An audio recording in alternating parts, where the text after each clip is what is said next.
Now starting with the seventh one of it, it says grape juice was mixed with red rose extract. The mixture got a tint of red color. कौन सा colour आ चुका है यहाँ पे? Red color is there. What will happen if baking soda is added to this mixture? Justify your answer. क्या हो रहा है? बेकिंग सोडा को जैसी नहीं, ग्रेप जूस को इन्होंने जैसी रेड रोज एक्सट्रैक्ट में डाला है तो मिक्सचर कैसा हो रहा है? Got a red colour. Red colour आ गया यहाँ पे. उसके बाद इन्होंने क्या किया है? बेकिंग सोडा ऐड कर रहे हैं.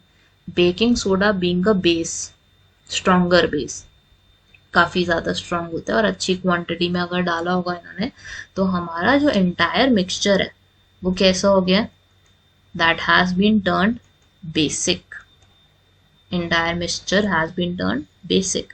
और बेसिक कलर में कौन सा कलर आता है हमारे पास? रेड रोज एक्सट्रैक्ट इंडिकेटर कैसा हो जाता है? It gets green in colour. कौन सा शेड आ जाएगा कलर का? It would turn out to be green in